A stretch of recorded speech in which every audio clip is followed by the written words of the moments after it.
नरेंद्र मोदी के शपथ लेते ही यूपी में हो गया खेला।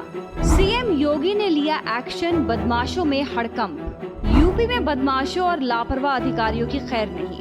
देश की बागडोर संभालते ही जहां पीएम मोदी देश हित में बैक टू बैक बड़े बड़े फैसले ले रहे हैं, वहीं दूसरी तरफ यूपी में करारी हार के बाद भारतीय जनता पार्टी के नेताओं की नींद उड़ गई है।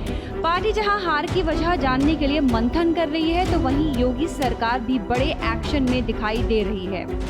लोकसभा चुनाव के लिए लागू आदर्श चुनाव आचार संहिता खत्म होते ही सभी विभागों के कामकाज में तेजी लाने के लिए मुख्यमंत्री योगी आदित्यनाथ के निर्देशों का असर दिखाई देने लगा है।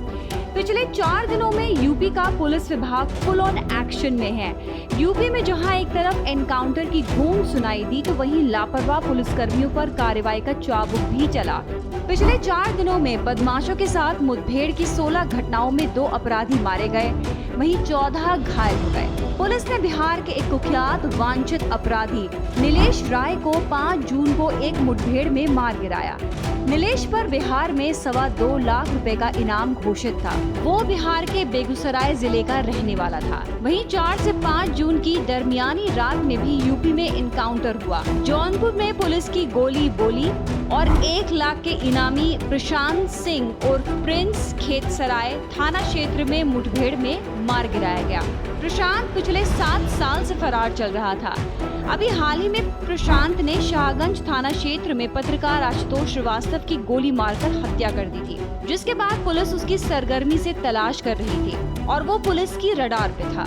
वहीं मुठभेड़ की गई और मामले में यूपी में देखने को मिला कि जहां पुलिस ने 14 वांछित और इनामी अपराधियों को गिरफ्तार किया। इससे पहले 1 जून को भी मथुरा में मनोज नाम के 50,000 के एक इनामी अपराधी को मुठभेड़ में मार गिराया गया था। लोकसभा चुनाव 2024 के नतीजों के बाद सीएम योगी अधिकारियों की एक के बाद एक मीटिंग ले रहे हैं। ऐसे में सीएम योगी पुलिसकर्मियों की लापरवाही बिल्कुल बर्दाश्त करने के मूड में नहीं है, जिसके बाद लापरवाही और भ्रष्टाचारी करने वाले पुलिसकर्मियों पर बड़ा एक्शन लिया गया। आंकड़ों के मुताबिक 61 पुलिसकर्मी सस्पेंड और लाइन हाजिर किए गए हैं। ये कार्रवाई हापुड़, कानपुर, गाजियाबाद, जालौन, गोरखपुर जिले में की गई। कानपुर में रेप, वसूली और घूसखोरी में फंसे 8 दारोगा और 3 सिपाही सस्पेंड। हापुड़ में एक निरीक्षक, 10 दारोगा समेत 33 पुलिसकर्मियों को लाइन हाजिर किया गया। सभी पर ड्यूटी में लापरवाही बरतने का आरोप था। गाजियाबाद में कानून व्यवस्था में लापरवाही पर 1 थानाध्यक्ष सस्पेंड और 11 सब इंस्पेक्टर लाइन हाजिर किए गए। वैसे तो देश में बीजेपी को बहुमत मिली है, लेकिन बीजेपी की ये जीत यूपी में कम सीटें मिलने से किरकिरी जरूर हुई है। चुनाव नतीजों के बाद जो खबर निकलकर सामने आई है, उसके मुताबिक यूपी का युवा बेरोजगारी को लेकर बीजेपी से काफी नाराज रहा, जिसकी वजह से उसकी सीटें कम हुई। इसलिए मुख्यमंत्री योगी आदित्यनाथ युवा वर्ग की मनोस्थिति को भांपते हुए सरकारी पदों में नियुक्ति की प्रक्रिया तेज करने के निर्देश उन्होंने दिए हैं। उन्होंने कहा है कि जिन भी विभागों में रिक्तियां हैं और नियुक्ति की जानी है, वहां से तत्काल अभियाचन चयन आयोगों को भेजा जाए। नियुक्ति प्रक्रिया में सरलता के लिए ई-अधियाचन की व्यवस्था लागू की गई है, इसका उपयोग करें। नियुक्ति के लिए अभियाचन भेजने से पूर्व नियमावली का सूक्ष्मता से परीक्षण कर लिया जाए।